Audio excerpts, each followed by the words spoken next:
Hello viewers, வணக்கம் and welcome back to my channel. இன்றைக்கி எபிசோடை பொறுத்த வரைக்கும் வீரா சிவபாலனை தொடப்பத்தால் அட்டி வெளுத்து வாங்குறாங்க. இதுதான் இன்றைக்கி எபிசோட்.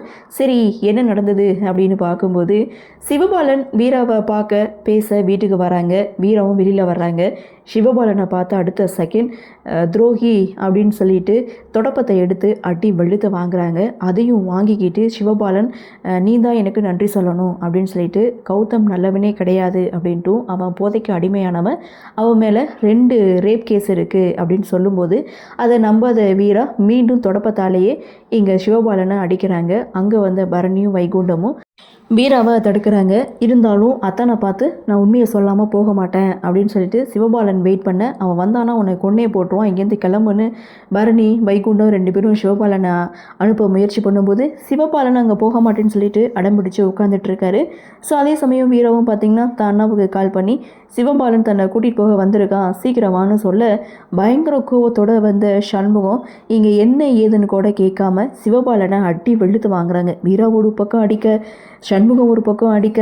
ஸோ இருந்தாலும் சிவபாலன் அத்தனை அடிகளையும் வாங்கிக்கிட்டு நான் சொல்கிறத ஒரு நிமிஷம் கேளுங்க அப்படின்னு சொல்லி, அந்த கௌதம் நல்லவனே கிடையாது, அவன் போதைப் பொருளுக்கு அடிமையானவன், அவன் மேலே 2 ரேப் கேஸ் இருக்குது, அதனால தான் நான் வீரா கழுத்தில் தாலி கட்டினேன், அவன் வாழ்க்கையை காப்பாற்றினேன் அப்படின்னு சொல்லும்போது அதை நம்பாத சண்முகம் விரட்டி அடிக்கிறாரு.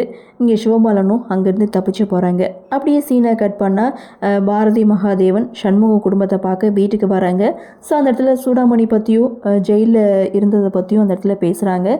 ஸோ அதே சமயம் அறிவழகன் தப்பு செய்திருக்க மாட்டார், இதில் நிறைய ஓட்டைகள் இருக்குது. மேலோட்டமாக பார்க்கும்போது அறிவழகன் தப்பு செய்த மாதிரி தான் இருக்கும். ஆனால் இவரை ஸ்கெட்சு போட்டு தூக்கியிருக்காங்க.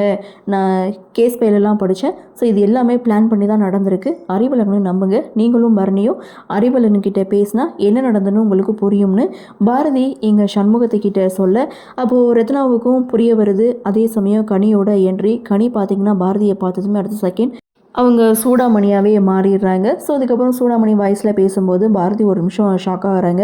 இது சூடாமணி குரல் மாதிரி தெரியுது அப்படின்னு சொல்லும்போது, ஆமாம், அப்பப்போ அம்மா இப்படி கனியோட உடம்புல புகுந்து பேசிட்டு போவாங்க அப்படின்னு சொல்லும்போது, ஸோ அந்த இடத்துல என் பிள்ளைங்களுடைய வாழ்க்கையை நீங்கள் தான் காப்பாற்றணும் அப்படின்னு சொல்லி பாரதிக்கிட்ட ஹெல்ப் கேட்டுட்டு இங்கே கனி மயங்கி விளையாடுறாங்க.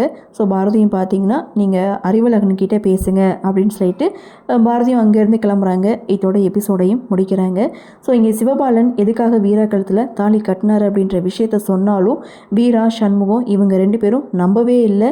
ஸோ அந்தளவுக்கு அடிச்சிருக்கக்கூடாது, கையால் அடிச்சிருக்கலாம், ஆனால் வீரா பார்த்தீங்கன்னா தொடப்பத்தால் அடிச்சிருப்பாங்க. இதை தவிர்த்திருக்கலாம் அப்படின்ற மாதிரி எனக்கு தோணுது. ஸோ கையால் அடிக்கிறது, திட்டுறது இது வேறு விஷயம். பட் தொடப்பத்தால் அப்படின்றது பாவம் சிவபாலன். ஒரு பக்கம் அப்பா கிட்டே பெல்ட்டால் அடி வாங்குறாரு, இன்னொரு பக்கம் மனைவி கிட்டே தொடப்பத்தால் அடி வாங்கியிருக்காரு. ஆனால் அவர் எந்த தவறுமே செய்யலை. நல்லது பண்ண போக இப்படி ஒரு நிலைமை. நல்லது நினச்சாவே இந்த நிலைமை தானா அப்படின்ற மாதிரி இதை பார்க்கும்போது தோணுது. ஸோ அவர் மேலே எந்த தவறும் இல்லை, அதனால் இந்த சீனை தவிர்த்திருக்கலாம். இருந்தாலும் வீரா அட்டி வெளுத்து வாங்கிட்டாங்க. ஸோ பார்க்கலாம் அடுத்தடுத்து என்ன மாதிரியான சுவாரஸ்யத்தோடு கதைக்குள்ள நகர்வை கொண்டு வராங்க அப்படின்றத நாமளும் பொறுத்திருந்து பார்க்கலாம். இன்றைய பகுதி பற்றின உங்களுடைய கருத்தை வழக்கம் போல் கமெண்ட் செக்ஷனில் பதிவு பண்ணுங்கள். இந்த வீடியோ உங்களுக்கு பிடிச்சிருந்தால் லைக் பண்ணுங்கள், ஷேர் பண்ணுங்கள், மறக்காமல் நம்ம சேனலை சப்ஸ்கிரைப் பண்ணிக்கிறீங்கன்னு சொல்லி இந்த வீடியோவிலிருந்து விடைபெறுகிறேன். நன்றி, வணக்கம்.